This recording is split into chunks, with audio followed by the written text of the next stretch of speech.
Hello! I want to thank you first for this opportunity to interview with your company. I'm excited about potentially working for this bank. And so now I would like to give you my presentation on the country of India, outlining the different factors that we would need to be familiar with if we were going to expand and do business there. So first, I would like to begin with the political and legal system of India.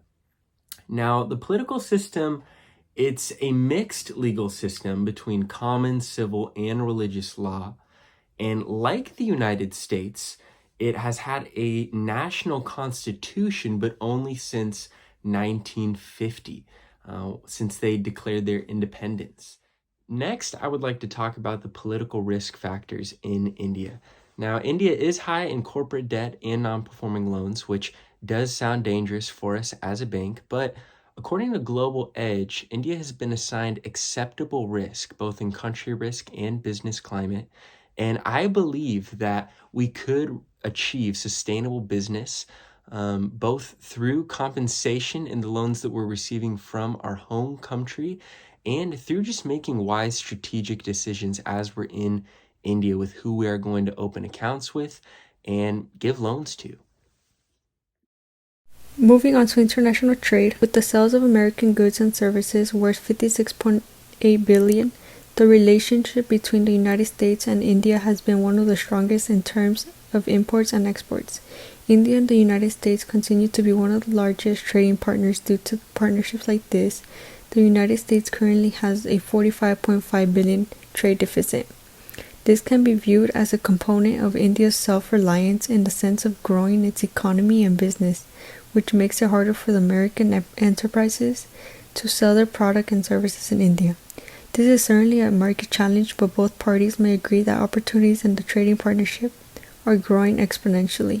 The graph demonstrates that India's exports have grown over time, while its imports have stayed at a low rate. We may observe how India's surplus has been sold to the United States, setting a record high deficit.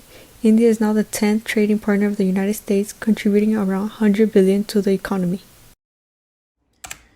In order for a country to be successful, they must have partners around the world that will in end benefit both countries. In order to do so, countries must have agreements with one another.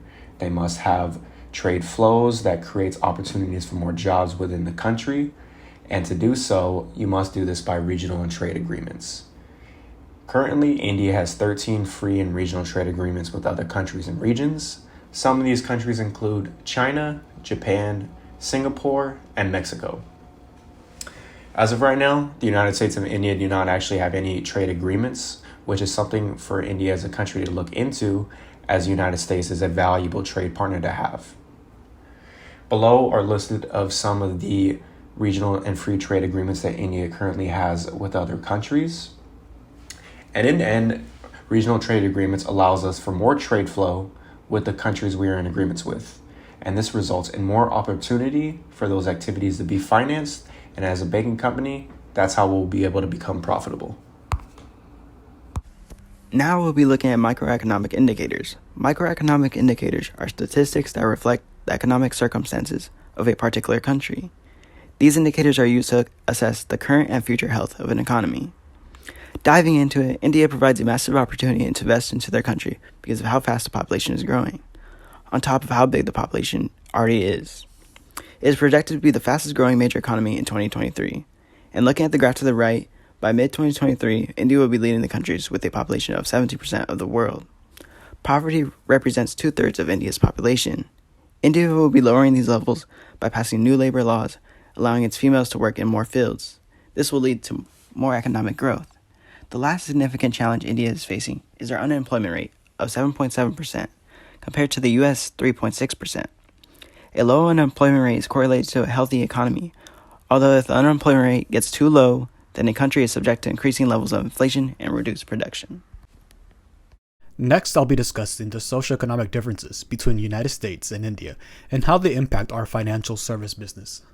India has a much larger population of 1.41 billion with a younger median age of 27.6, while the US has a population of 331.9 million and a median age of 37.7. India's lower GDP per capita and higher income inequality present both opportunities and challenges for our business.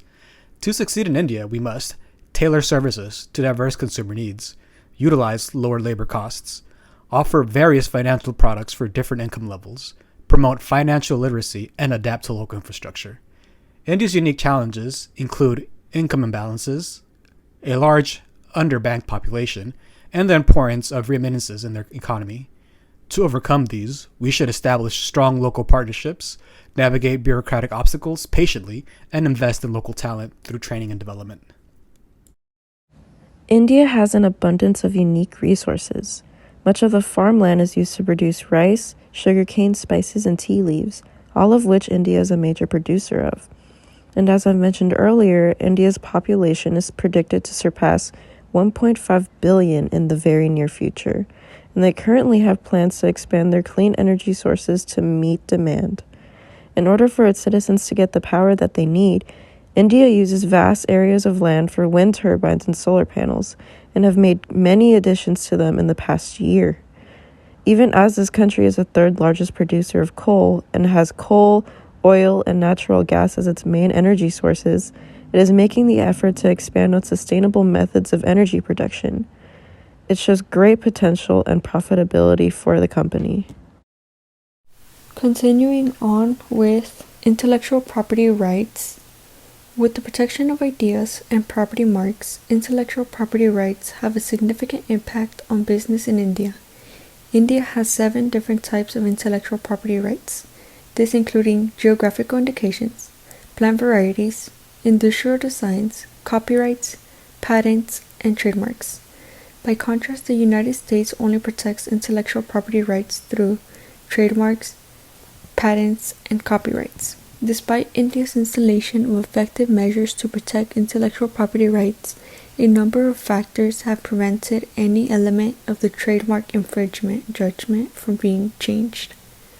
Through bilateral discussions and the use of judicial officials to stop these violations, the United States and India have occasionally made progress on these issues. This was by developing the Commercial Court Act that shortens wait times for IP disputes and judicial knowledge. Each party is enforcing ways to promote intellectual property rights. Introducing the Design Act as well, this which mandates the registration of industrial designs and forbids their infringement in India. These protocols are intended to protect intellectual property rights in the way that India lacks, strengthening both Indian and American intellectual property. For cultural differences, not only would we have to be mindful of the many different languages, but we would also have to be cautious of how differently they value aspects of life.